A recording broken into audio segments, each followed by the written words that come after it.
Quais são as competências exigidas pelo profissional de engenharia para o mercado atual extremamente competitivo? Meu nome é Rodrigo da Mata e quero contribuir com você com algumas informações estratégicas para a sua atuação profissional. A versatilidade do profissional que atua na construção civil é um dos atributos mais em destaque nos últimos tempos e nos últimos anos do mercado nacional.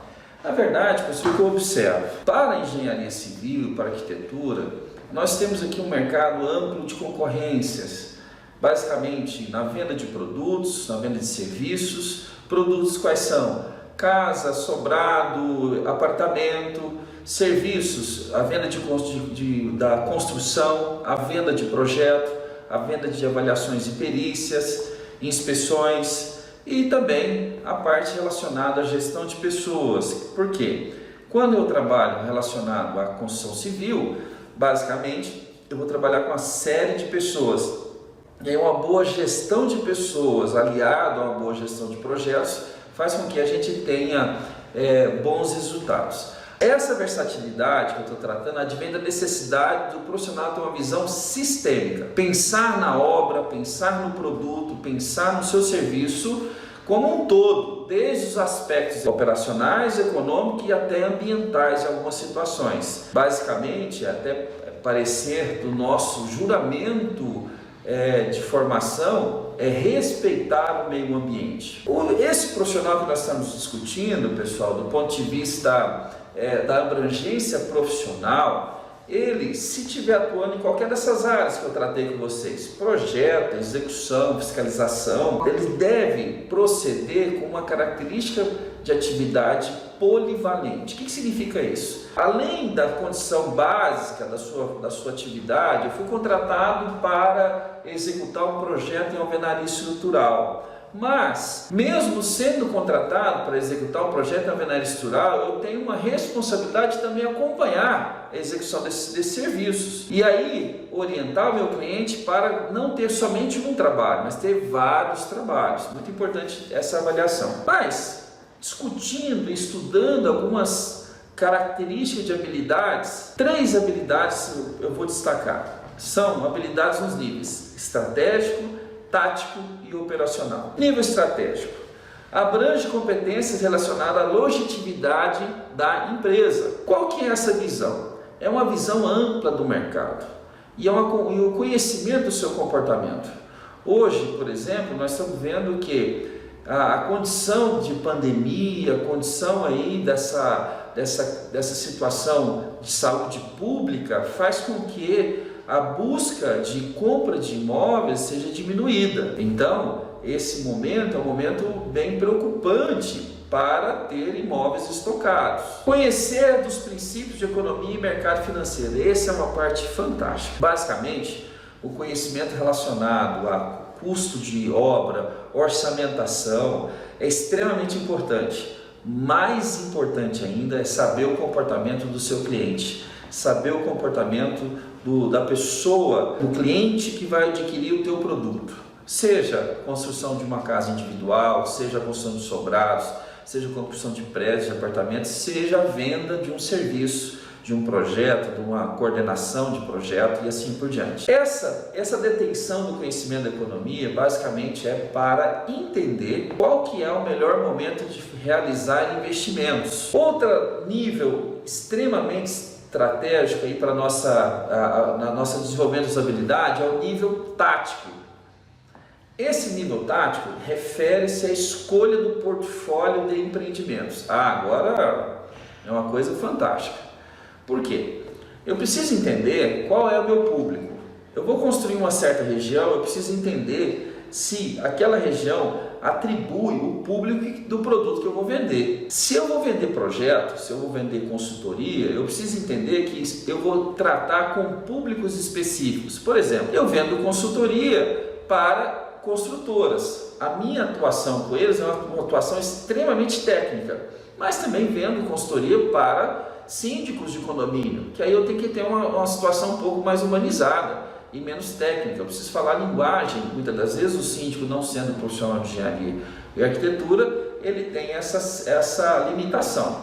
Então, é muito importante nessa condição no nível tático e da escolha do portfólio de empreendimentos, avaliar a viabilidade técnica e operacional. Como eu falei para vocês, muitas das vezes na viabilidade técnica eu preciso verificar se, por exemplo, ao vender um sistema construtivo, a viabilidade operacional desse sistema construtivo, eu faço um exemplo bem claro quando a gente vai falar em alvenaria estrutural, principalmente alvenaria estrutural de bloco cerâmico.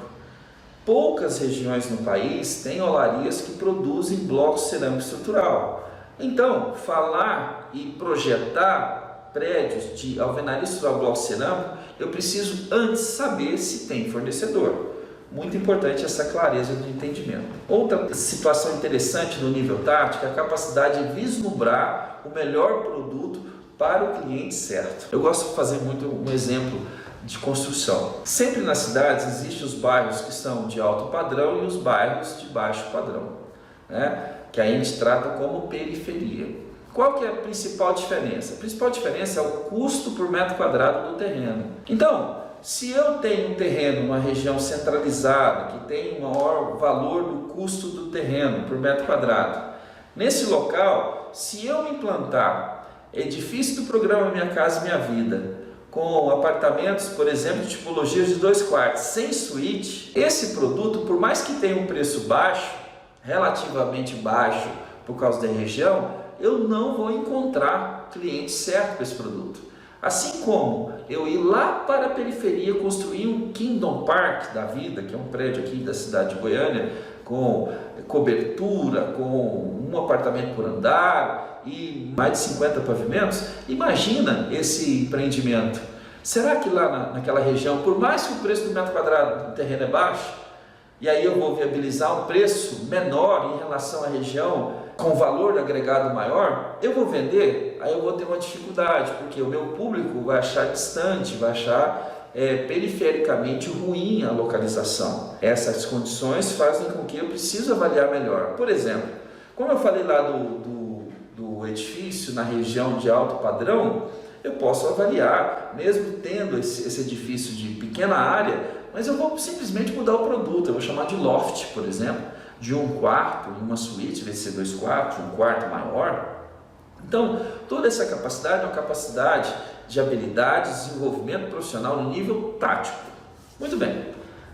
Próximo nível de habilidade, nível operacional. Basicamente baseado na estruturação e implantação de sistemas de controle. Basicamente, eu vou desenvolver comportamento dinâmico aliado com a racionalização de recursos. O controle tecnológico basicamente é isso.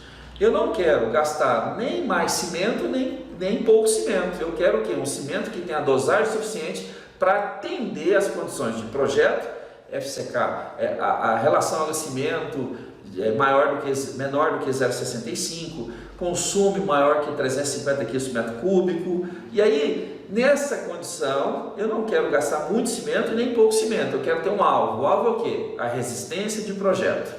Como é que eu vou chegar nesse alvo? Com dosagem, com controle tecnológico e acompanhamento desse material sendo aplicado na obra. Por quê? Basicamente, os materiais podem alterar ao longo dos lotes a serem recebidos, areia, cimento, areia, brita e assim por diante. Essa situação é uma situação que basicamente a gente percebe que o nível de controle gera uma habilidade a nível operacional que pode potencializar resultados, que sejam resultados de economia, que sejam resultados de qualidade. É óbvio, foco, qualidade. Muito bem. Além dessa parte do nível relacionado a controle, a gente tem uma parte muito importante. Nós falamos aqui controle de materiais, controle de certo produto a ser aplicado diretamente na obra. Mas não podemos esquecer que é o controle gerencial de pessoas. Delegar e comandar as pessoas de forma certa, clara e objetiva. Essa é uma parte fantástica. Por quê? Muitas das vezes eu preciso ter esse comportamento de delegar trabalhos. Haja vista que eu não consigo executar todo o serviço sozinho. E muitas das vezes, lá no canteiro de obra, ou aqui no projeto, aqui no escritório, eu preciso basicamente delegar funções. Assim como também há esse retorno, esse feedback dos meus liderados para definir Rodrigo, essa atividade não é momento de ser executada nesse momento. Foca nessa. Então, eu acabo focando na atividade que é de interesse comum da nossa equipe.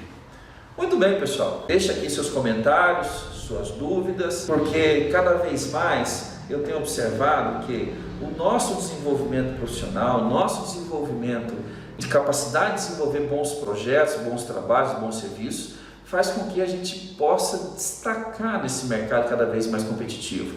Entenda isso, as competências exigidas pelos profissionais no mercado atual cada vez mais tem uma tendência de operacionalizar e buscar o profissional mais preparados para todos os desafios que o nosso país necessita, que o nosso país precisa para o seu amplo desenvolvimento. Muito obrigado e até breve.